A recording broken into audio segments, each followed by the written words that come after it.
삼위 하나님께서 우리를 예배의 자리로 부르셨습니다. 이 시간 자리에서 일어나 우리를 부르신 하나님을 향해 감사의 마음으로 찬양하며 경배하겠습니다.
땅과 거기에 충만한 것과 세계와 그 가운데에 사는 자들은 다 여호와의 것이로다.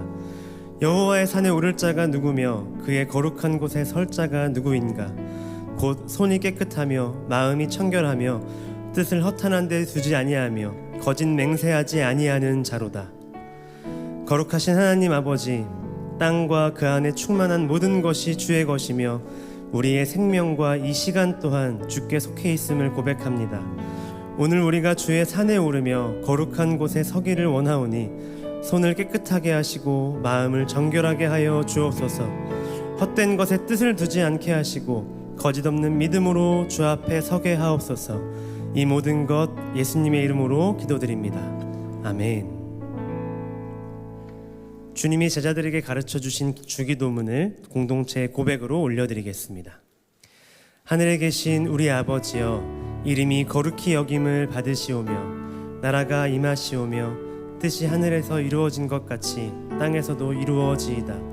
오늘 우리에게 일용할 양식을 주시옵고 우리가 우리에게 죄 지은 자를 사하여 준 것 같이 우리 죄를 사하여 주시옵고 우리를 시험에 들게 하지 마시옵고 다만 악에서 구하시옵소서. 나라와 권세와 영광이 아버지께 영원히 있사옵나이다. 아멘.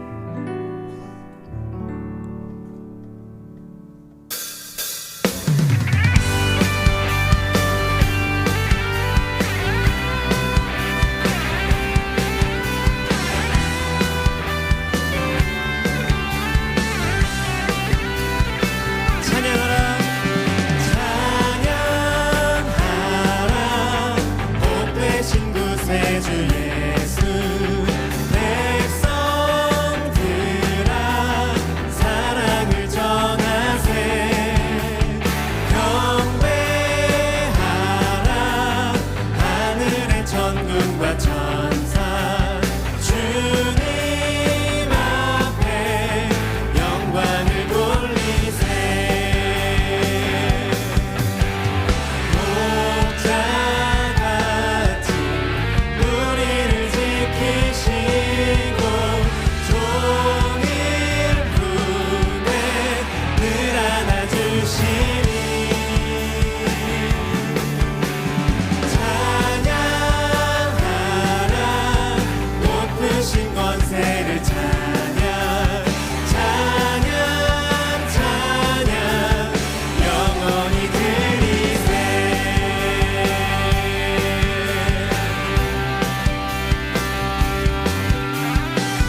호산나 다윗의 자손 예수 그리스도를 찬양합니다.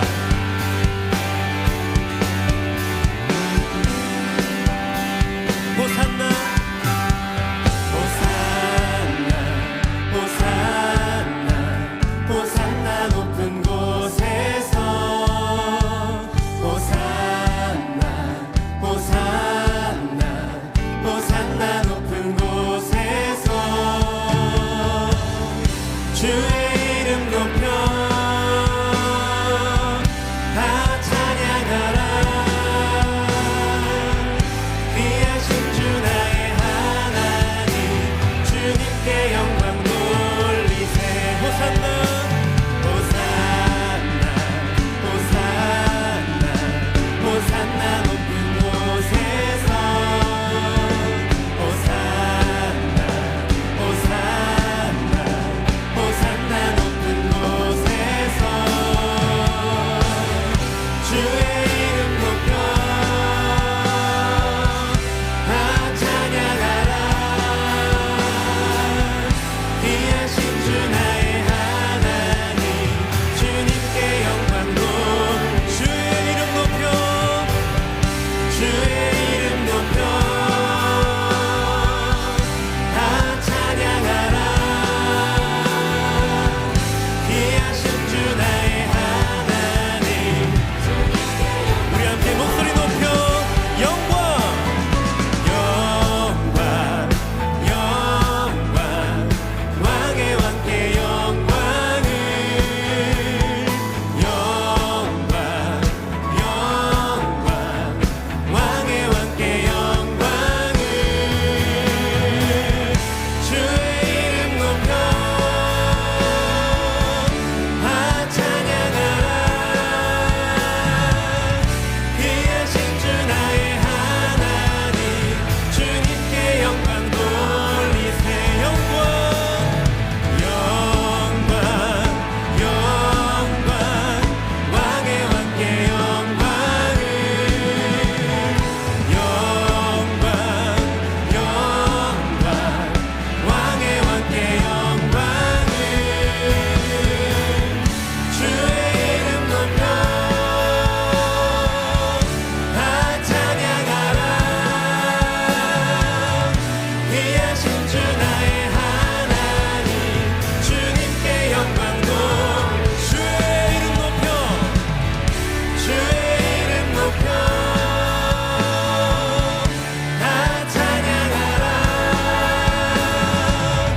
귀하신 주 나의 하나님 주님께 영광 돌리세.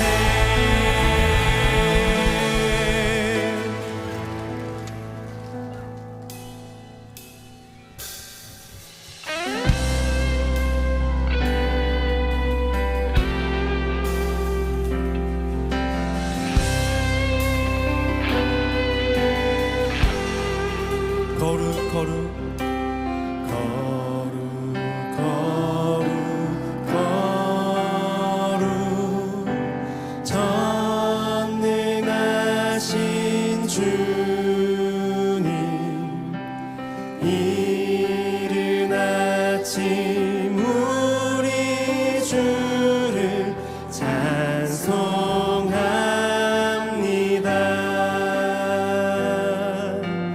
거룩 거룩 거룩 자비하신 주님.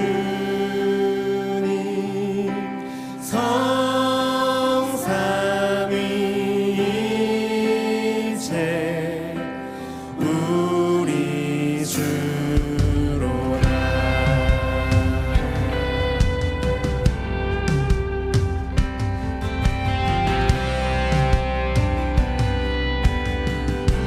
거룩 거룩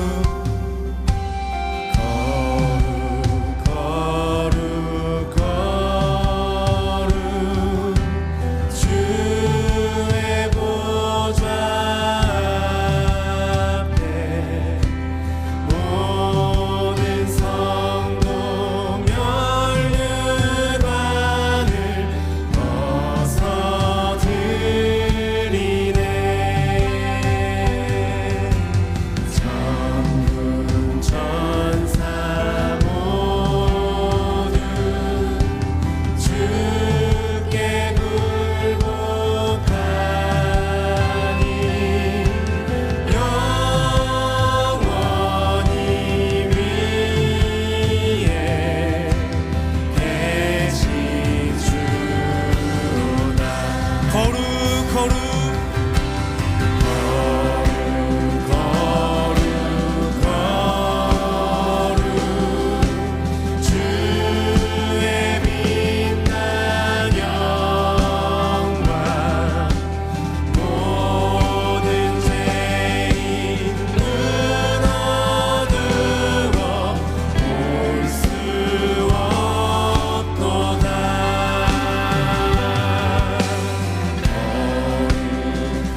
하신 주님 천지 만물 모두 주를 찬송합니다.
우리의 창조주신 하나님, 죄 많은 우리를 자녀 삼아주시고 사랑하는 아들까지 내어주사 우리의 죄를 속량하여 주신 하나님 감사합니다.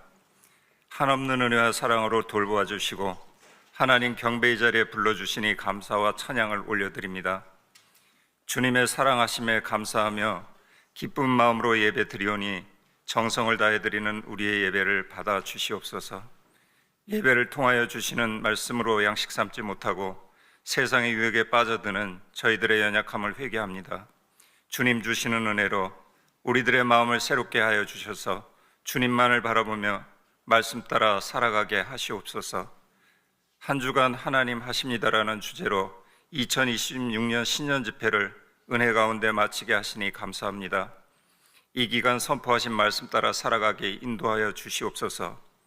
혜성교회 성도의 삶이 하나님께 드리는 산 제사가 되게 하시옵고 주님께 구하는 기도가 응답받는 은혜의 한 해가 되도록 우리들의 삶을 주장하여 주시기를 기도드립니다.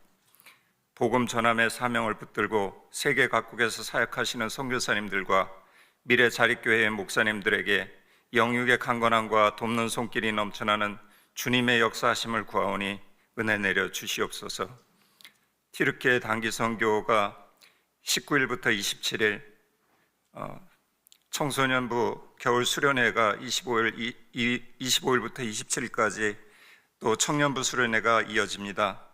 아버지 하나님, 그 여정에 아버지 하나님께서 참여하여 주시고 동행하여 주셔서 그 마음 가운데 아버지의 마음이 담길 수 있도록 역사하여 주시옵소서. 주님의 핏값으로 세우신 혜성교회를 위해 기도합니다. 혜성교회의 성도들이 서로 나눔과 성금이 풍성하게 하시고 모든 사역에서 하나님의 은혜로 합력하여 손을 이루게 하시옵소서. 기쁨으로 임하게 하시옵고 혜성교회가 이웃에게는 복음을 전함에 힘쓰게 하시옵고 하나님의 영광에 모두가 쓰임받는 은혜가 충만한 교회 되게 인도하시옵소서. 2026년 한 해 동안 혜성교회 교우들의 믿음이 더욱 커지게 하시옵고 가정과 자녀들, 직장과 사업체, 성도들의 영과 육을 강건하게 지켜주시옵소서. 목장을 통하여 서로의 아픔을 나누게 하시옵고 기쁨은 더하게 하옵소서. 목장이 복음 전함의 통로가 될 수 있도록 하나님 동행하여 주시옵고 아버지의 마음을 품은 목장되게 은혜 더하여 주시옵소서. 질병의 고통과 영적 어려움, 경제적 문제와 관계의 문제로 힘들어하는 성도들, 그 작은 신음마저도 들으시는 주님, 주님만을 바라보니 전능하신 주님 역사하심을 모두가 볼 수 있도록 은혜 내려 주시옵소서. 혜성교회를 위하여 정명호 담임 목사님을 기름 부어 세워주심에 감사합니다. 목사님께 한없는 은혜 내려주시고 성령 충만케 하셔서 주님 주신 사명을 기쁨으로 감당하게 하시옵고 가정의 평안과 영육의 강건함을 지켜주시옵소서. 함께 동역하시는 교역자님들 사역과 가정에도 하나님 주시는 은혜가 충만하여 기쁨으로 감당하게 하시옵소서. 예배를 위하여 섬기는 손길들에 기쁨으로 임하는 은혜를 내려주시옵고 정성으로 준비한 찬양팀의 찬양과 성도의 찬양을 기쁘게 받아주시옵소서. 우리의 소망이시며 생명 되시는 예수님의 이름으로 기도드립니다. 아멘.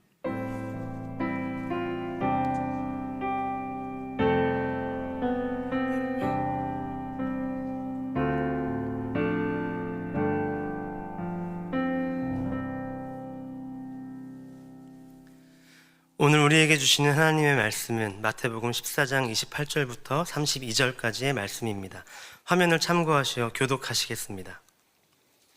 베드로가 대답하여 이르되 주여 만일 주님이시거든 나를 명하사 물 위로 오라 하소서 하니 오라 하시니 베드로가 배에서 내려 물 위로 걸어서 예수께로 가되 바람을 보고 무서워 빠져가는지라 소리질러 이르되 주여 나를 구원하소서 하니 예수께서 즉시 손을 내밀어 그를 붙잡으시며 이르시되 믿음이 작은 자여 왜 의심하였느냐 하시고 함께 읽겠습니다. 배에 함께 오름에 바람이 그치는지라. 아멘.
설교 전에 한번 따라 하십시다. 예배를 드리면 살아갈 힘이 생깁니다. 한 번 더요. 말씀을 들으면 살아갈 길이 보입니다. 예배와 말씀을 통해 삶의 힘을 얻는 우리 성도님들 되시기를 축복합니다. 여러분, 이런 경험 혹시 있으십니까? 밥상에 앉아 밥을 먹으면서 배불러 터지겠다, 더는 못 먹겠다 라고 말해놓고도 돌아서서 디저트 따로 챙겨 드셔보신 경험이 있으십니까? 이럴 때 흔히들 말합니다. 밥배 따로, 디저트 배가 따로 있다라고 말입니다. 근데 희한하게 얼마 전에 이것과 관련된 영상을 하나 본 게 있는데 여러분들 직접 한번 잠시 보도록 하겠습니다. 세상이 부러워라. 2인분 섭취 완료. 먹었어요. 이후에 위 상태를 다시 확인을 해봤더니 빈 공간이 요만큼 있는 거예요. 위장 조영술에서는 이제 위 요만큼만 비어있는데 아까보다 사이즈가 엄청나게 커. 냄새를 맡고 있네요. 또 다른 네. 빵 종류. 우와, 위가 냄새만 맡았는데 너무 빈 공간이 늘어나요. 빈 공간이 생겨나고 있어. 방이 하나 또 생기고 있습니다. 대박. 네. 이야. 신기하다. 어머, 소름 돋았어요. 이만큼이 늘은 거네요.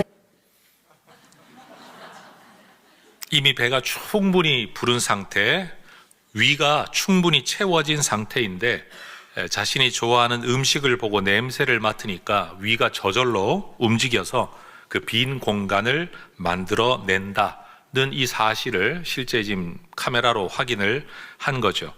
의학계에서는 이런 현상을 두고 감각특이적 포만감이라는 이름으로 이미 표현할 만큼 이미 실존하는 검증된 현상이라고 합니다. 저는 사람의 마음과 신체의 이 연동작용을 보여주는 이 영상을 보면서 심리학에서 말하는 플라시보 효과라는 개념도 생각이 났습니다. 원래는 치료 성분이 전혀 없는 가짜 약을 환자들에게 복용을 시켰더니만 증상의 개선 효과가 일어나더라라는 거죠. 사람 내면의 기대감, 암시, 믿음, 동기부여 등의 심리적 요소가 실제 사람 몸에서 생리적 변화를 일으킨다라는 주제입니다. 그래서 여러분, 이 플라시보 효과라는 이 개념은 의학, 약학, 심리학, 사회학, 교육학, 요즘은 심지어 경제학에 이르기까지 활용되어지는 개념이라고 합니다. 그런데 저는 이 개념이 영적인 영역에서도 일부 작동한다라고 말하고 싶습니다. 새로운 음식을 보고 먹고 싶다 하는 욕구가 생길 때 우리의 위장이, 빈 공간이 없던 위장이 공간을 만들어내는 것처럼 우리 인생이 고난으로 꽉 막혀 있더라도 하나님을 향한 영적 갈망이 생겨나면 여러분, 기적이 일어날 수 있는 영적 공간이 새롭게 만들어진다는 겁니다. 하나님의 도우심을 기대하고 믿음이 작동되어지고 내면의 동기부여가 일어나면 이전에 견딜 수 없다라고 여겼던 상황을 견디게 되고 사랑할 수 없다고 여겼던 사람을 용납하게 되고 할 수 없다고 여겼던 일들을 하게 된다. 스스로 정해둔 심리적 경계선을 넘어서게 되는 도전의 삶이 가능해진다라는 겁니다. 저는 지금 믿음을 일컬어 심리적 자기암시라고 말하고 있는 게 아닙니다. 오히려 능력으로 역사하시는, 실제하시는 하나님의 능력에 대한 반응, 영적이고 인격적인 반응이 있다라는 겁니다. 인간을 구성하는 요소를 우리는 영, 혼, 육이라고 이야기를 합니다. 그런데 이것은 별개로만 작동하는 게 아니라 서로 유기적으로 굉장히 깊이 연결되어 있습니다. 신체의 컨디션이 좋지 않을 뿐인데 여러분, 의욕이 떨어지고 무기력해지는 심리적 현상이 일어나기도 하죠. 반대로 마음이 너무 힘든 상황일 뿐인데 몸이 실제로 아파지기도 합니다. 몸과 마음이 힘들 때 영적 무기력감을 느끼는 건 성경을 보더라도 엘리야의 이야기에서 우리가 알게 되죠. 또 특별한 집회나 예배를 통해서 우리 기독교인들이 흔히 말하는 소위 은혜를 받았다라고 말할 만한 영적 활력이 우리 안에 일어나면 우리의 마음도 새로워질 뿐만 아니라 의욕이 생겨나고 심지어 육체적인 병이 낫는 일도 우리는 경험하게 됩니다. 힘겨운 상황에서 할 수 없다라고 판단한 것, 더는 할 수 없겠다라는 판단을 내린 것이 거짓말은 아닌 겁니다. 또 마음이 약해서 그런 것도 아닙니다. 실제적으로 그것이 객관적 사실일 수 있습니다. 그런데 우리 삶을 들여다보면 그런 현실적인 그리고 객관적인 판단을 넘어서게 하는 어떤 요인이 우리 안에 작동될 때가 분명히 있다라는 것을 우리는 알게 된다는 거죠. 예수님은 오병이어 사건 직후에 무리들과 제자들을 그 기적의 현장에서 흩어 보내셨습니다. 그런데 제자들은 예수님의 말씀에 순종하여 떠난 뱃길에서 풍랑을 만납니다. 어떻게든 풍랑을 이겨보려고 괴로이 노를 저어 보았지만 이겨낼 수 없었습니다. 이 상황은 제자들에게 말 그대로 고난이었습니다. 이 풍랑은 제자들의 불순종 때문에 주어진 재앙이나 징계가 아닙니다. 오히려 순종의 길에 임한 시련이었습니다. 그들의 믿음이 부족하거나 불순종해서 주어진 것이 아니라 오히려 그 시련 과정 속에서 하나님께서 그들에게 더 보여주고 알려주려고 하셨던 하나님의 뜻이 있었기 때문에 찾아온 겁니다. 산에 올라 혼자 기도하시던 예수님께서 제자들의 괴로이 노젓는 처지를 아시고 물 위를 걷는 기적의 방법까지 사용하셔서 제자들을 찾아오셨습니다. 그러나 제자들은 사람이 물 위로 걸어오는 것을 보고서 너무 놀랐습니다. 그래서 유령이라고 무서워 소리를 지릅니다. 그런데 그 물 위를 걸어오는 존재가 유령이 아니라 예수님이신 것을 알게 되었고, 예수님이 제자들이 타고 있던 그 배 위에 오르실 때 신기하게도 바람이 즉시로 잦아들었습니다. 이 경험은 제자들로 하여금 예수님이 하나님의 아들이심을 확실하게 믿게 되는 계기가 되었습니다. 그런데 여러분, 이 사건이 전개되는 과정에서 누구도 생각하지 못했던 이상한 행동을 하는 제자가 한 사람 있었습니다. 조금 전까지만 해도 놀라워 무서워하며 소리 지르던 제자들 가운데 한 사람이었을 베드로. 그는 물 위를 걸어오시는 예수님을 보는 순간 자신도 예수님처럼 물 위를 걸어보고 싶어졌습니다. 일평생 업으로 살아온 베드로는 물은 다스리는 게 아니라 적응하는 거다, 물은 이기는 게 아니라 적응하는 거다라는 것을 알고 있는 사람입니다. 배가 없으면 사람은 물 위에서 움직일 수 없는 존재라는 것을 누구보다도 잘 알고 있다라는 겁니다. 그런 어부가 마치 아무것도 모르는 어린아이처럼 예수님께 요청하는 겁니다. 주여, 만일 주님이시거든 나를 명하사 물 위로 오라 하소서. 따라하십시다. 나를 명하사 물 위로 오라 하소서. 여러분, 아직도 풍랑이 잠잠해진 상황이 아닙니다. 여러분, 이 풍랑 위를 걷겠다고 나서는 베드로 제정신이 아닌 사람처럼 보이죠. 이 황당한 모습을 곁에서 지켜보고 있는 제자들을 얼마나 여러분 당황했겠습니까? 그런데 베드로의 이런 요청이 놀라운 것보다 더 놀라운 건 예수님의 대답입니다. 나야 하나님의 아들이니까 가능하지만 너 죄인인 인간은 안 된다, 그냥 보기만 해라 라고 하실 것 같은데 베드로의 이 요청에 예수님 대답하시죠. 오라 라고 대답을 하시는 겁니다. 여러분, 저는 베드로는 또라이였지만 예수님은 더 큰, 이 상황만 두고 보면 정말 이상한 반응과 행동을 하고 있는 겁니다. 우리는 때로 당연히 응답해 주셔야만 할 것 같은 명분 있는 기도, 간절한 기도, 긴 시간의 기도에 응답하지 않으시는 하나님 때문에 사실 마음이 상할 때가 많습니다. 그런데 때로는 정말 이상하게도 말도 안 되는 기도, 한숨의 기도, 탄식의 기도, 찰나의 기도에도 응답하시는 하나님의 역사를 경험할 때도 있습니다. 너무 긴 기도에 응답하지 않아 속상한 경험이 우리에게 분명히 있어요. 근데 이런 것도 이루어지나? 이거 내가 진짜 기도해서 이루어진 게 맞나 싶을 만한 일들이 정말 짧은 시간 안에 이루어지는 일도 경험한다라는 겁니다. 그러니 하나님의 응답의 기준, 하나님의 역사의 상황을 알지 못하는 우리가 가져야 될 마음의 자세가 있는 거죠. 우리에게는 기도의 자유가 있고 기도의 권한이 주어져 있을 뿐이고 응답은 온전히 주님께 달려 있다라는 겁니다. 기도의 응답 여부는 하나님이 판단하실 일이기 때문에 응답이 된다 안 된다는 걸로 혼자 삐치지 말고 기도를 포기하지 말고 계속 기도해야 된다라는 겁니다. 기도 응답이 될지 안 될지를 먼저 따져보고 기도하는 거, 그건 자기가 하나님의 자리를 넘보는 것이 되는 거죠. 원하는 것이 있으면 일단 기도하고 보자. 사실은 베드로가 오늘 보여주고 있는 모습이 바로 그런 겁니다. 아마 옆에 있는 제자들 만약에 대사를 좀 넣어서 영화를 만들라고 했다고 한다면 전 이렇게 말할 것 같아. 너 미쳤냐? 그런 것도 기도하냐? 네가 뭔데? 야, 생각 잘해라. 여러분 온갖 말로 이것을 자제시켰을 것 같습니다. 그러나 베드로는 요구했고 주님은 응답하셨습니다. 옆에 분에게 인사하십시다. 일단 기도하고 봅시다. 여러분 마음에 소원하는 것이 있을 때 일단 주님 앞에 기도하는 여러분 되시기를 축복합니다.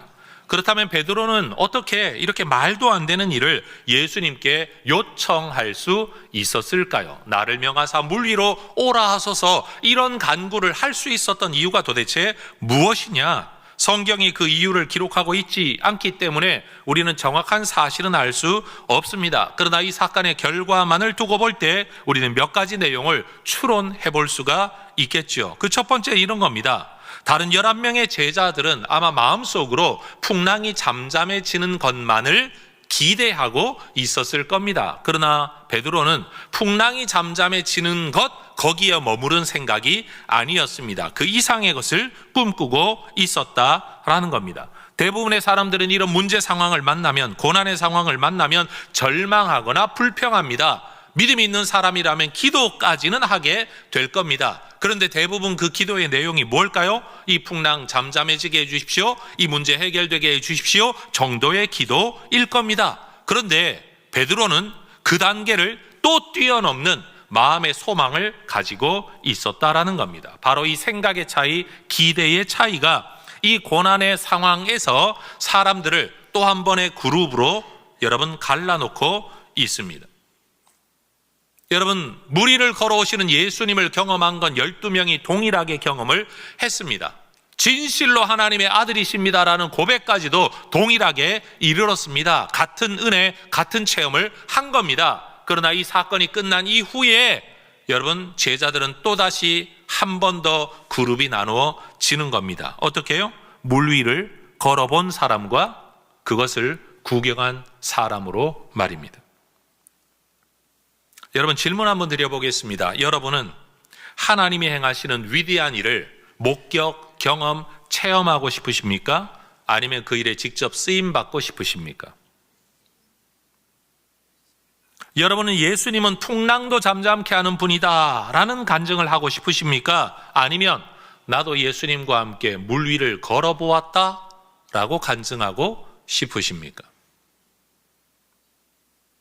문제로 인해 고통받던 인생의 자리를 벗어나 여러분 그 문제를 극복하고 넘어서는 기적의 주인공이 되고 싶다면, 다시 말해 문제를 해결받는 정도의 은혜를 누리는 게 아니라 그걸 더 넘어서서 이 문제 때문에 내가 더 큰 복과 은혜를 경험하고 싶다라는 소망이 생긴다면 물 위를 걷는 꿈을 꾸면서 주님께 간구해야 됩니다. 주님, 나를 명하사 물 위로 오라 하소서. 여러분 이 기도를 할 수 있는 우리 모두가 될 수 있기를 축복합니다. 만약 우리가 예수님께 요청하지 않거나 믿음으로 도전하지 않는다면 여러분 풍랑은 풍랑이고 고통은 고통이고 고난은 고난으로 남을 뿐입니다. 이 모든 일이 지난 다음에 우리가 할 수 있는 말, 죽다 살았다, 하나님의 은혜다, 감사하다 정도까지는 말할 수 있을 겁니다. 그러나 만약 우리가 베드로처럼 꿈꾸고 기대하고 기도하고 요청한다면 여러분 이 풍랑은 여러분 그저 주님이 풍랑을 잠잠케 하신다 정도를 더 넘어서는 하나님의 은혜를 경험하는 기적의 계기가 될 줄로 믿습니다. 그런데 여러분 한 번 더 생각해 보면 베드로는 내가 이게 물 위를 걷겠다, 그런데 그 뒤의 결과가 혹여라도 실패할 수 있을 거라는 생각을 하지 않았던 것 같습니다. 보통 사람들이라면 분명히 앉아서 계산했을 겁니다. 내가 주님께 요청을 했는데 물 위를 걷다가 빠지면 어떡하지? 다시 말해 실패하면 어떡하지에 대한 계산 말입니다. 누구나 이전에 안 하던 일 그리고 못 하던 일을 도전하려고 할 때는 성공과 실패의 확률을 계산하지요. 어떤 사람들은 실패 가능성이 있으면 아예 안 해버리는 사람들이 있습니다. 그리고 어떤 사람들은 실패하더라도 차선책의 대비책이 마련이 되면 한번 해볼 만하다라고 생각하는 사람들도 있을 겁니다. 대부분 그런 신중한 성격 덕분에 그동안 사람들로부터 실수를 하지 않는 사람, 안정감 있는 사람, 항상 대비책, 플랜 B를 가지고 있는 사람, 믿을 만한 사람이라는 평판과 칭찬을 듣고 살아왔을 수도 있습니다. 그런데 그런 안정지향적이고 신중한 성격 성향 때문에 여러분 꿈을 꾸다가 계산이라는 고민 가운데 아예 스스로 포기해버린 경우 훨씬 더 많을 것입니다. 아마도 우리 대부분은 현실 감각이라는 데 대해 굉장히 민감할 겁니다. 그 현실 감각이 너무 탁월해서 어쩌면 우리는 무리를 걷겠다는 생각 자체도 안 해보는 경우가 많을 겁니다. 혹여 생각까지는 해보았지만 앞뒤 계산을 해보니까 이건 도무지 있을 수 없는 일이라 스스로 포기하고 주저앉은 경우가 많을 겁니다. 실패를 걱정하기 때문에, 실패가 두렵기 때문에, 실패를 피하고 싶기 때문에 말입니다. 그런데 예수님은 물 위를 걷겠다고 나섰다가 물에 빠져가는 베드로를 본문 31절을 보면 즉시 손을 내밀어 그를 붙잡아 주십니다. 따라하십시다. 즉시. 한 번 더. 즉시. 무대책이었던 베드로에게 예수님이 대책이 되어 주신 겁니다. 아마 물에서 건진받은 베드로는 예수님과 함께 제자들이 타고 있던 배로 돌아왔겠죠. 그런데 바로 이 지점에서 저의 상상력이 발동이 됩니다. 물에 빠져가던 베드로를 예수님이 분명히 손을 내밀어 붙잡아 주셨습니다. 그리고 난 뒤에 배로 돌아올 때 예수님이 베드로를 안고 왔을까요? 왜냐하면 그는 물에 빠져가는 사람이니까. 아니면 그를 물 위로 이렇게요 다시 걷게 하셨을까요? 아니면 물에 빠져 죽지 않을 만큼 찰랑찰랑 질질질질 끌면서 여러분 데리고 오셨을까요? 저 혼자 아무리 생각해 보아도 베드로는 예수님의 손을 잡고 다시 물 위로 떠올라 물 위를 걸어 돌아왔을 것 같습니다. 이건 저의 추측일 뿐입니다. 그러니 여러분 정답은 천국 가서 예수님께 물어보든지 베드로에게 물어보든지 아니면 목격한 제자들에게 물어보든지 확인은 그때밖에 못할 것 같습니다. 우리의 연약함을 아시는 주님, 그리고 우리를 지키시는 주님은 사람들이 배고파할 때는 오병이어로 그들을 먹이셨습니다. 그리고 제자들이 풍랑을 만날 때는 즉시 찾아와 바람을 잠잠케 해 주셨습니다. 그런데 베드로가 물 위를 걷고자 할 때는 걷게 하셨고 걷다가 실패할 때는 즉시로 손을 내밀어 그를 붙잡아 주시고 안전한 배까지 이끌어 가셨습니다. 아마 지금 이 설교를 듣고 있는 분들 가운데는 지금 목사님 설교 그래 베드로처럼 물 위를 걸어볼까? 라는 생각을 하는 게 아니라 오히려 내 주변에서 베드로처럼 일 저지르고 뒤책임 못 지는 사람들 때문에 고생했던 생각을 하고 계신 분들 있으실지도 모르겠습니다. 자기는 말씀 때문에 꿈을 꾸고 자기는 믿음 때문에 도전했는데 결국에는 옆에 있는 사람들만 고생시키는 무책임한 사람들 말입니다. 직장생활도 하다가 보면 그런 사람들 있지 않습니까? 자기는 교회 섬기겠다, 자기는 믿음이다, 자기는 기도 응답 받았다 라고 뭔가를 행하는데 그 모든 일의 피해를 내가 보게 될 때, 여러분 예수 믿는 사람들은 자기는 믿음이다, 자기는 은혜다, 하나님의 역사다라고 말을 하는데 여러분 또 다른 피해를 불신자들에게 입히는 경우가 분명히 있습니다. 교회 안에도 보면 일 저지르는 사람들 다 따로 있잖아요. 뒤책임 못 지는 사람들, 결국은 뒤치다거리는 딴 사람이 다 하고 있는데 자기는 그걸 하나님의 역사라고 떠들고 돌아다니는 걸 보면 여러분 굉장히 기분이 안 좋을 때가 많습니다. 생각만 해도 지긋지긋하시죠. 그런데 저는 지금 그런 무책임한 분들의 삶의 방식을 옳다고 편들고 있는 게 아닙니다. 남에게 피해 주는 거 신경 쓰지 말고 너 스스로 네 하고 싶은 거 해라, 하나님 도와주신다, 그 설교를 하고 있는 것도 아닙니다. 저는 지금 남의 이야기를 하고 있는 게 아니라 저와 여러분의 이야기를 하고 싶은 겁니다. 남 고생 안 시키겠다는 마음의 배려 때문에 오히려 스스로 주저앉아 버려서 아무런 믿음의 도전도 하지 못하는 우리의 삶 말입니다. 그렇게 하고 싶은 것도 다 포기해버리고 기도도 하지 않고 도전도 하지 않고 그저 평안한 길, 안전한 길을 걸어가다가 남다른 도전을 통해 은혜를 경험한 간증자들을 그들의 이야기를 듣게 되면 그 이야기의 허점이나 찾아내고 뭔가를 이뤄낸 사람들을 바라보면서 그들의 부족한 모습, 좋지 않은 모습에 비판이나 하는 삶, 다시 말해 다른 사람이 뒤나 캐고 앉아있는 내가 그렇게 되지 못하는 나 자신에 대한 답답함을 오히려 이뤄낸 사람들에게 대한 비난과 비판으로 혹시 살아가고 있지 않은가라는 겁니다. 베드로는 이러한 실패 이후에 사람들로부터 듣게 될 어떤 말이 있었다는 것도 생각하지 않았던 것 같습니다. 우리가 아는 것처럼 베드로는 잠시 물 위를 걷다가 두려움 때문에 물에 빠져버렸습니다. 따라하십시다. 무서워. 한 번 더. 무서워. 예수님을 보았을 때는 물 위를 걸었어요. 그런데 바람을 볼 때 마음속에 믿음이 일어난 게 아니라 무서움이 일어났어요. 예수님을 볼 때는 믿음이 일어났고 물 위를 걸었는데 바람을 볼 때는 무서움이 일어나 물속으로 빠져들어 가는 겁니다. 여러분, 믿음은 분명 현실의 한계와 능력을 넘어서게 하는 힘이 있다는 건 분명합니다. 그런데 베드로가 믿음이 아니라 현실에 더 민감할 때, 자기 내면에서 일어나는 감정에 더 민감할 때 그는 물에 빠져 들어갔습니다. 그래서 예수님께로부터 다른 제자들은 듣지 않은 책망의 말을 듣죠. 믿음이 작은 자여 왜 의심하였느냐. 우리나라 속담에 모난 돌이 정 맞는다 라는 상황이 이런 거겠죠. 아마 다른 제자들 마음속으로 그랬을지 모릅니다.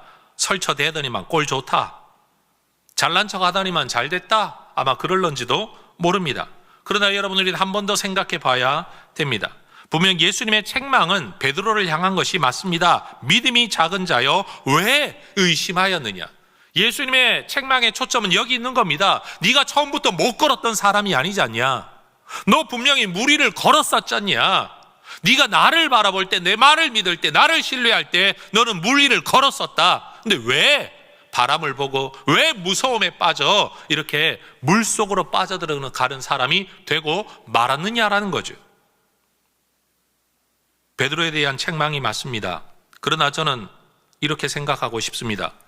그나마 잠시라도 물 위를 걸었던 베드로가 믿음이 작은 자라면 배 밖에 나오지도 못한 다른 제자들은 어떤 사람들이냐라는 거죠.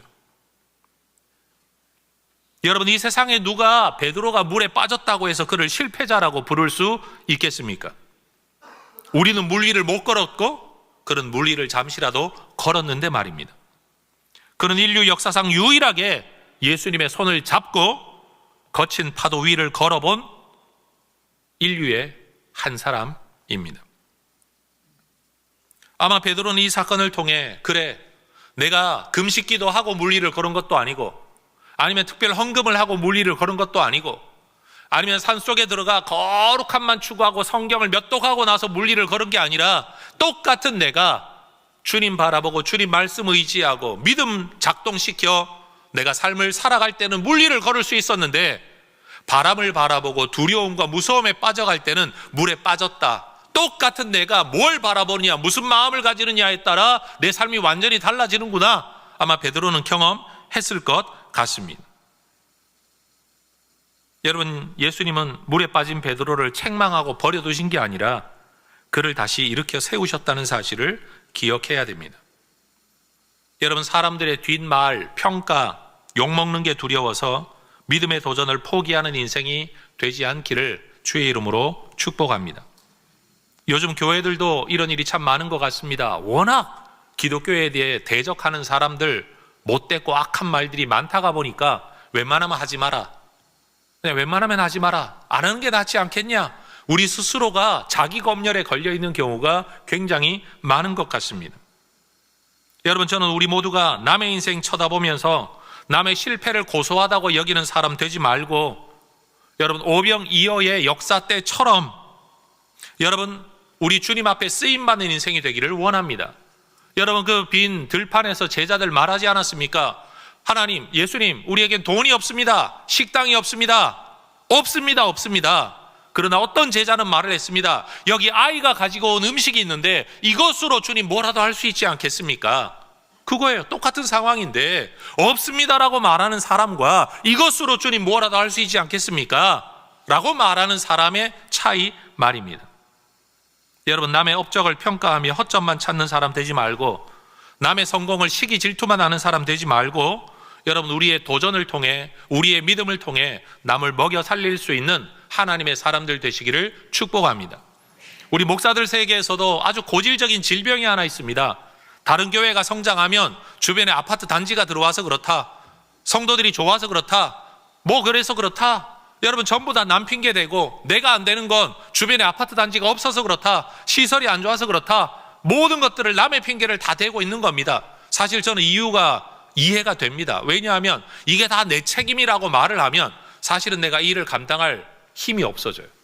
이 모든 게 내 책임이다라고 말을 하면 내가 목회를 그만둬야 되는 거 아닌가? 이게 다 내 책임이라면 내가 떠나야 되는 것 아닌가? 사실은 그 사명 자체를 유지할 힘이 없기 때문에 여러분, 남 핑계라도 대어야 그래도 내가 견딜 수 있는 힘이 있게 되는 거죠. 우리 가정주부들 그렇지 않습니까? 아이들 자라나면서 컸는데 아이들 문제가 전부 내 문제라고 남편이 이야기할 때 말이에요.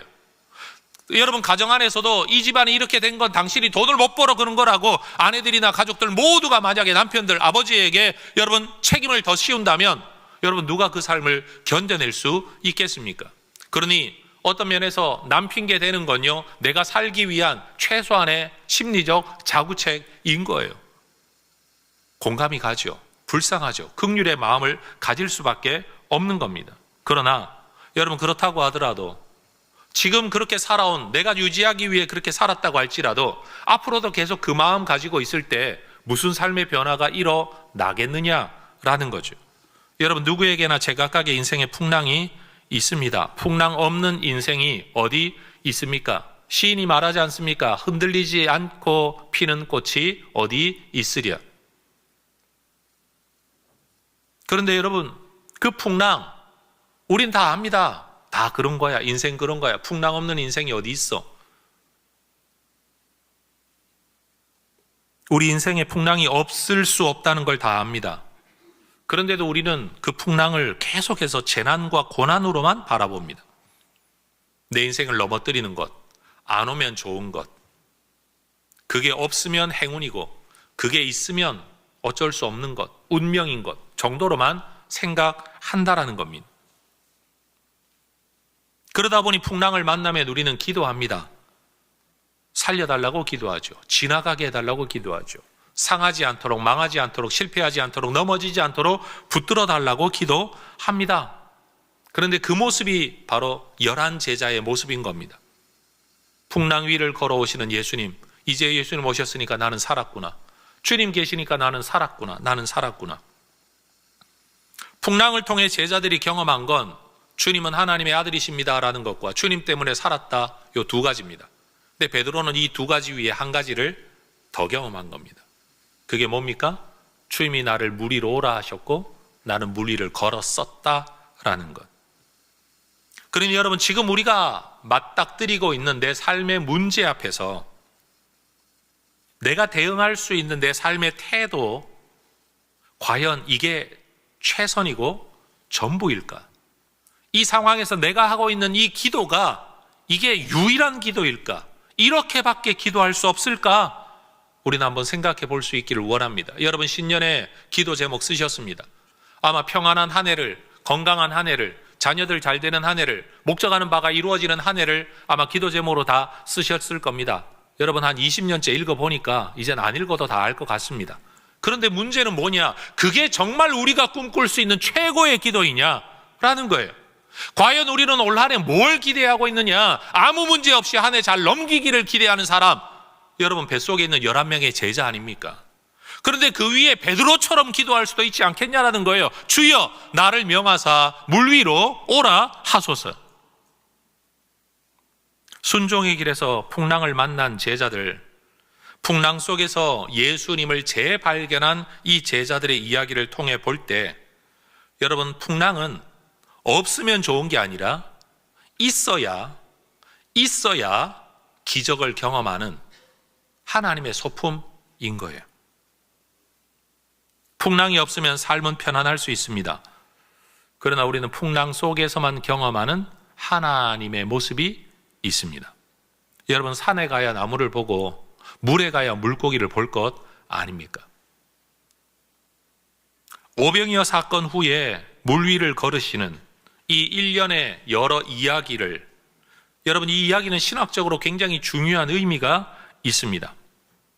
사람들은 예수님의 말씀을 듣기 위해 빈 광야, 빈 들판까지 따라왔습니다. 그러나 그 시간이 얼마나 걸릴지 알지 못했기 때문에 그들은 충분한 음식을 준비하지 못했습니다. 주의 말씀을 들으려는 영적 열망을 가지고 따라왔지만 그 시간을 버텨내고 견뎌낼 만한 준비는 이루어지지 않았던 겁니다. 마치 이스라엘 백성들이 여러분 출애굽 과정에서 하나님의 인도하심을 따라 빈 들판으로 나왔는데 기껏 그들이 준비한 건 40일분의 음식일 뿐이었습니다. 야, 우리가 여기서부터 걸어서 저기까지 가면 41분 정도의 식량이 있으면 충분히 갈 거야. 그게 그들의 계산이었기 때문입니다. 그런데 여러분, 우리가 알다시피 광야는 40일이 아니라 40년입니다. 자기들이 준비한 음식이 떨어져 버린 겁니다. 그때 하나님은 그들을 굶기지 않으셨습니다. 하늘의 만나를 먹이셨습니다. 여러분, 그런 점에서 지금 빈 들판의 오병이어 사건은 신약의 만나 사건이다 라고도 해석이 가능한 겁니다. 그뿐만이 아닙니다. 제자들은 예수님의 말씀을 따르기 위해 배를 타고 호수로 나갔습니다. 말씀에 순종은 했습니다. 그런데 그 길에서 자기들이 풍랑을 만날 줄은 몰랐습니다. 풍랑에 대한 어떤 대비책도 없었습니다. 마치 이스라엘 백성들이 출애굽하여 불구름 기둥을 따라 순종하여 길로 나아갔는데 여러분, 그 길에서 홍해 바다를 만날 줄은 생각지도 못했던 겁니다.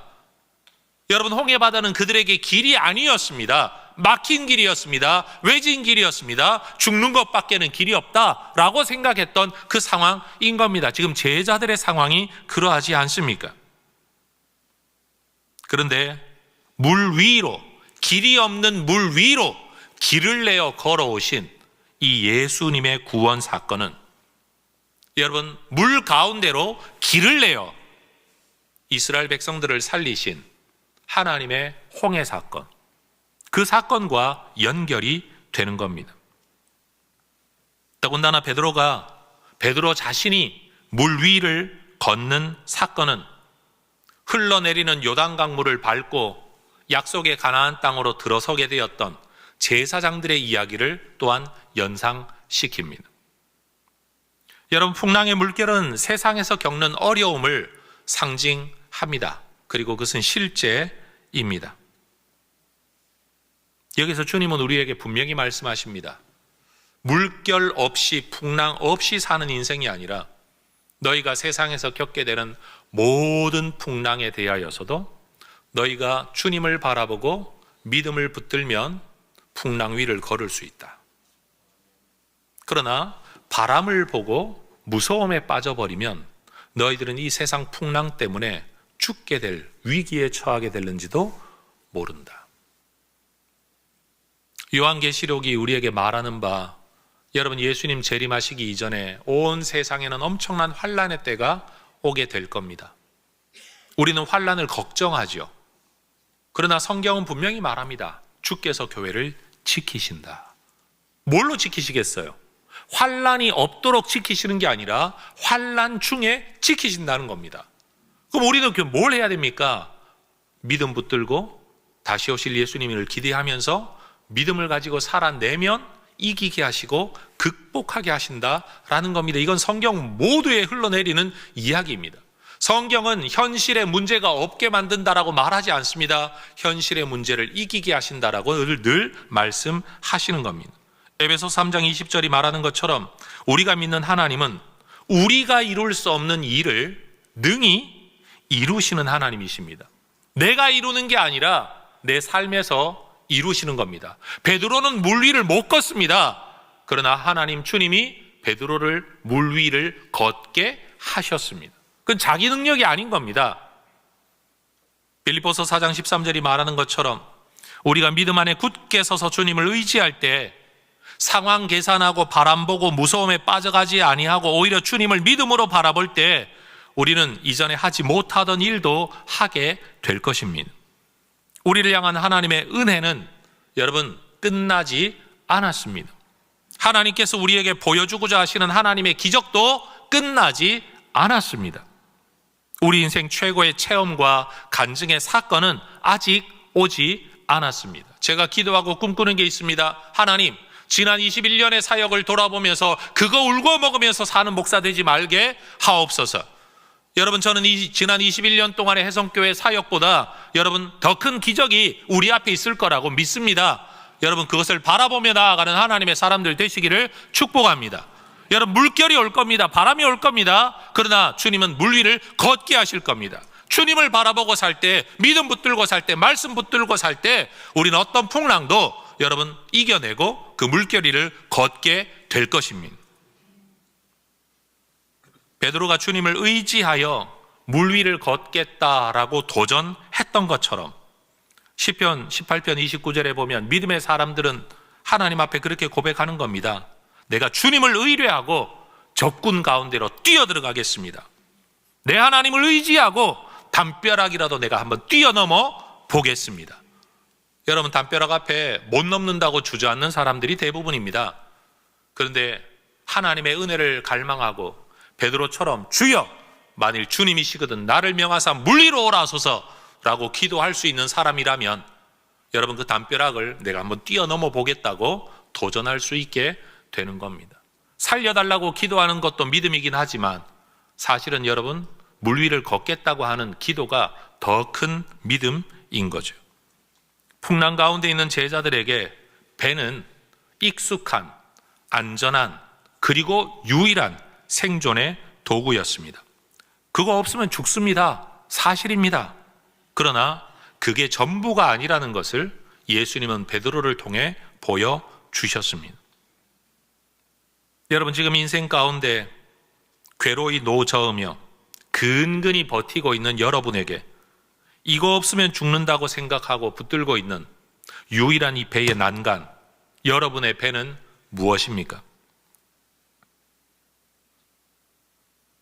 이 배를 열심히 붙들고 겨우겨우 살아남았다고 칩시다. 그 뒤에 남는 것은 무엇일까요? 다행이다. 안 죽었다. 오늘 이 설교를 듣고 있는 저와 여러분, 올 한 해 우리가 이전에 하지 않았던 물 위를 걷기 위한 구체적인 도전은 무엇이 있을까요? 무엇이 가능할까요? 지금까지 절대 안 된다 또는 절대 할 수 없다 라고 여겼던 어떤 도전들 말입니다. 누군가는 말합니다. 내 시간을 아무리 계산해도 주일 성수를 할 수가 없다. 그러니까 미리 이야기하죠. 제가 한 달에 한두 번 나올 수 있을까 말까 합니다. 실제로 삶을 살아보면 그렇게 바쁠 수 있습니다. 어쩔 수 없는 일들이 늘 찾아오는 분들이 계십니다. 그러나 여러분, 그거 아십니까? 내가 이 시간을 지키겠다라고 일단 작정하고 주의를 지켜보는 사람하고 빠질 수밖에 없을 거라고 생각을 하고 주일 예배를 지키려는 사람하고는 일단 그 삶이 다를 수밖에 없습니다. 한 걸음 더 나아가 내가 주일 예배만 가지고는 안 되겠다. 내 입술로 내 목청으로 높이 주님을 부르짖으며 성도들과 함께 내가 간절하게 기도하는 기도의 습관을 내가 좀 가져봐야 되겠다. 금요 기도의 시간을 참석하는 것 아마 가능할 겁니다. 재정적으로 불안정한 위기 가운데 있는 가운데서도 내가 하나님 앞에 내 소유의 11조를 한번 드려보겠다. 물질적으로 가능한 도전이겠죠. 내가 몸과 마음이 자주 아픈데, 나도 상처 입은 사람인데 나 살려달라고만 기도하는 게 아니라 내 마음이 아플 때마다 우리 교회 성도들 가운데도 마음 아픈 사람이 있는데 어느 집사님 요즘 이런 일로 어려워할 텐데, 내 몸이 아픈데도 불구하고 요즘 어느 집사님이 병원에 입원을 했다는데, 암 수술을 한다는데, 여러분, 내가 안전하게 살아남는 것, 배 안에서 뱃머리 붙잡고 앉아 내가 살아남기를 기도하는 게 아니라 주님 그들을 살려주십시오라고 기도하는, 여러분 기도의 경계선을 한번 넘어보는 것도 여러분 물 위를 걷는 일이 되겠죠. 일상적인 내 수입을 생각하면 여러분 쓰여질 항목이 이미 다 나와 있지 않습니까? 세금 얼마, 보험 얼마, 뭐 얼마, 차량 유지비 얼마, 여러분 생활비 얼마. 여러분 그러고 나면 정말 내가 쓸 게 없구나. 여러분 아무리 많이 버는 사람도 그거 계산하고 나면 내가 쓸 건 없다고 해서 이야기합니다. 근데 진짜 없는 게 사실이지만, 그러나 여러분 그 없는 중에서라도 나보다도 더 없는 사람들을 위해 내가 뭐라도 한번 해보자.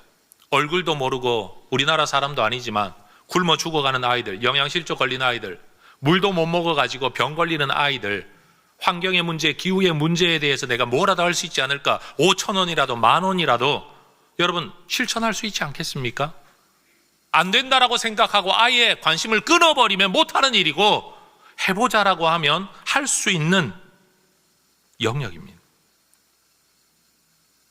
여러분 우리 인생이 고난으로 꽉 차서, 분주한 일로 꽉 차서, 해야 될 책임으로 꽉 차서 내 삶의 여지가 없다고 느껴질 때, 여러분 주님을 향한 강렬한 열망, 베드로가 디저트의 냄새를 맡고 여러분 위가 움직여 삶의 여지가 생겨난 어떤 사람들처럼, 베드로는 주님, 내가 살아남는 거 이게 지금 내 목구멍까지 찬 기도 제목인데 주님 나 물 위를 걷고 싶습니다.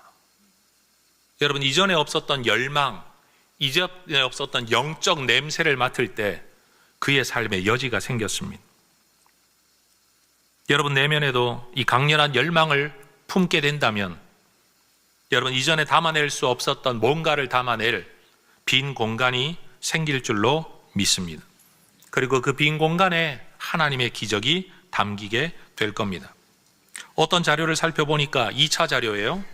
토니 캠폴로라는 사회학자, 이분은 또 목사님이기도 한데, 여러분 이분이 어떤 조사를 했다고 합니다. 95세 이상의 고령자들을 대상으로 질문을 이렇게 했대요. 만약 여러분이 다시 살 수 있다면 무엇을 이전과 다르게 하고 싶으십니까?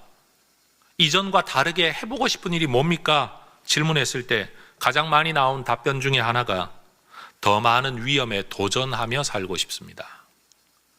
위험이라고 여겼던 거 피하고 지금껏 살아왔는데 그 도전을, 그 위험에 한번 도전해보고 싶습니다 라고 대답했답니다. 많은 성도들이 자신의 앞날을 두고 아무 일도 일어나지 않기만을 기도합니다. 인생의 풍랑을 만나면 그저 풍랑이 하루빨리 지나가기를 기도합니다. 그리고 그 모든 풍랑이 지나가고 아무 일도 일어나지 않는 삶 뒤에 인격도 성숙되지 않고 믿음도 성장되지 않고 삶의 방식이 바뀌지도 않고 가치관이 바뀌지도 않고 여러분 나아지는 게 하나도 없습니다. 옛날 모습 그대로 그냥 남을 뿐입니다. 살던 대로 살 뿐입니다. 우리 인생의 마지막에 주님 앞에 올려드릴 기도, 간증, 내 자식들에게 남겨줄 하나님에 대한 이야기가 야 그래도 큰 어려움 없이 잘 살았다. 여러분 이것뿐이면 얼마나 가난합니까? 스토리에 가난한 말이에요. 인생에 가난한 말이에요. 영적인 가난한 말입니다. 분명히 그 상황은 나를 넘어뜨리고 쓰러뜨리고 내가 죽음을 생각할 수밖에 없을 만한 상황이었지만 그 시간이 지나간 게 아니라 그 시간을 통해 내가 새로워졌다. 물 위를 걸었다. 여러분 이런 간증을 할 수 있는 우리 모두가 되시기를 축복합니다. 올 한 해 바람 없고 물결 없는 뱃놀이 같은 삶을 구하기보다 오히려 주님 앞에 주님 나를 명하사 물 위로 오라 하소서 이 기도를 하실 수 있기를 소망합니다.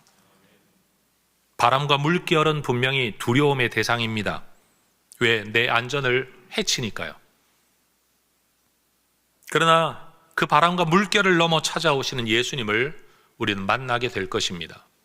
솔직히 한번 생각해 보십시다. 아무 일 없이 평안할 때 여러분 주님 어떻게 만나십니까? 여러분 주님 얼마나 찾고 계십니까? 인생에 그냥 순탄한 길을 자기 살던 대로 살아온 사람들이 예수 믿는 거 정말 어려운 거 잘 아시죠? 전도해도 전도 잘 안 되는 거 아시죠? 왜냐하면 자기의 삶의 방식대로 작동해 왔으니까요.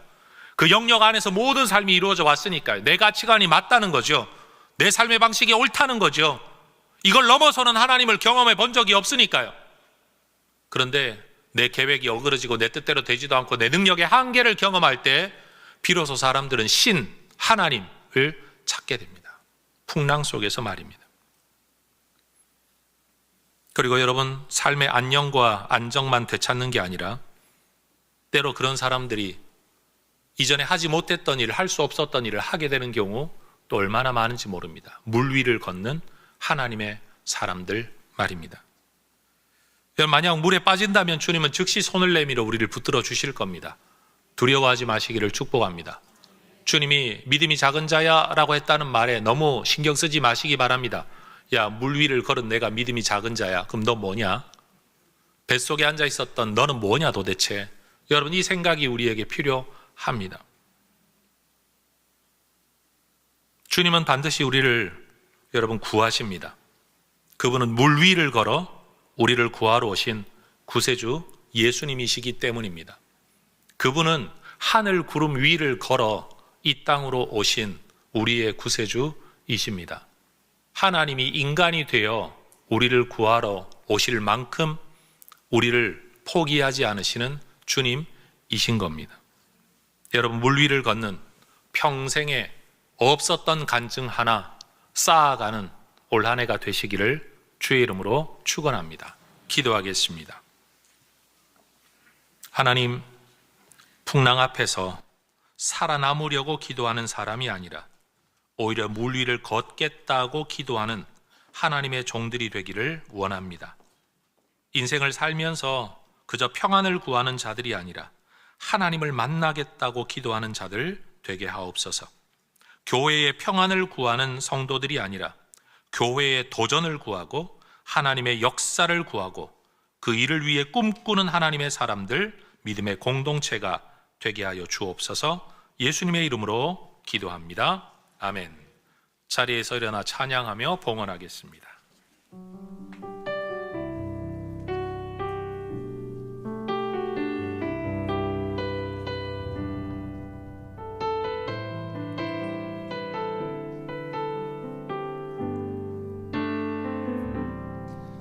내게 허락하신 시련을 통해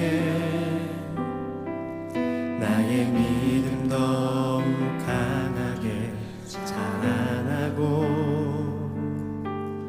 험한 산과 골짜기 지나는 동안 주께 더 가까이 나를 이끄시네. 내가 겪는 시험이 어렵고 힘겨워도 내 주님보다 크지 않네. 내 앞에 바다가 갈라지지 않으면 주가 나로 바다 위 걷게 하리. 나는 믿네. 주의 능력으로 내 삶 새롭게 되리. 나는 믿네. 주의 능력으로 담대히 나가리라. 주와 함께 싸워 승리하리라. 날마다 믿음으로 나 살아가리. 내게 허락하신 시련을 통해 내게 허락하신 시련을 통해 나의 믿음 더욱 강하게 자라나고 험한 산과 골짜기 지나는 동안 주께 더 가까이 나를 이끄시네. 내가 겪는 시험이 어렵고 힘겨워도 내 주님보다 크지 않네. 내 앞에 바다가 갈라지지 않으면 주가 나로 바다 위 걷게 하리. 나는 믿네. 주의 능력으로 내 삶 새롭게 되리. 나는 믿네. 주의 능력으로 담대히 나가리라. 주와 함께 싸워 승리하리라. 날마다 믿음으로 나 살아. 나는 믿네. 나는 믿네. 주의 능력으로 내 삶 새롭게 되리. 나는 믿네. 주의 능력으로 담대히 나가리라. 주와 함께 싸워 승리하리라. 날마다 믿음으로 나 살아가리.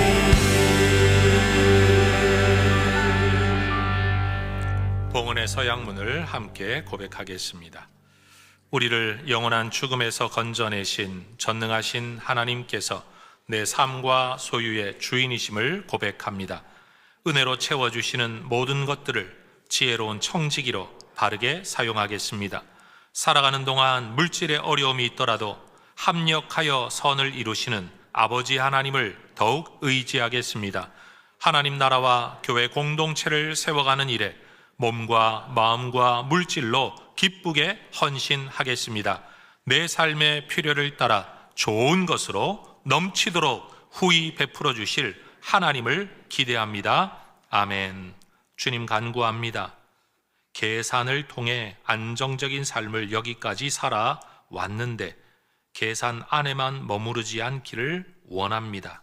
오늘 주신 말씀처럼 내 시간 사용에 있어, 물질 사용에 있어, 내 마음 사용에 있어 하나님 여지를 만들어낼 수 있는 열망을 허락하여 주시고 꿈을 꾸게 하시고 기도하게 하시고 도전하게 하옵소서.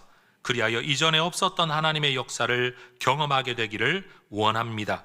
물질과 재정의 어려움, 이 물결을 하나님 그 위를 걷는 역사를 허락해 주시옵소서. 평생 돈에 찌들려 하나님 돈에 짓눌려 살지 않게 하옵소서. 사람 때문에 힘듭니다. 그러나 하나님 짓눌려 살지 않게 하옵소서. 사람의 물결 위를 걷게 하시고 물질의 물결 위를 걷게 하옵소서. 내 성향과 성격과 능력의 한계, 그 물결 위를 걷는 올 한 해가 되도록 역사해 주시옵소서. 특별히 해성교회를 위해 기도합니다. 하나님 계산 속에 머무르는 교회가 되지 않게 하옵소서. 부르짖어 기도하고 도전하고 헌신함으로 하나님의 역사를 보는 교회가 되게 하셔서 모두가 생존을 이야기하고 있는 이 시대에 성장과 부흥과 하나님의 역사를 보는 교회 공동체가 되게 하여 주시옵소서. 예수님의 이름으로 기도합니다. 아멘.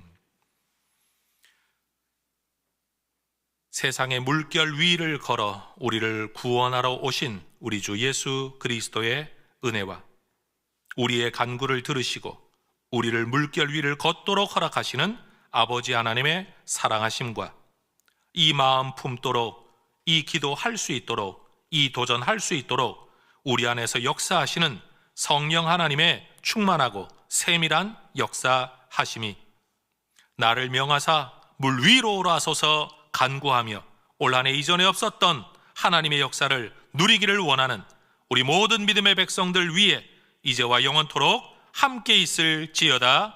아멘.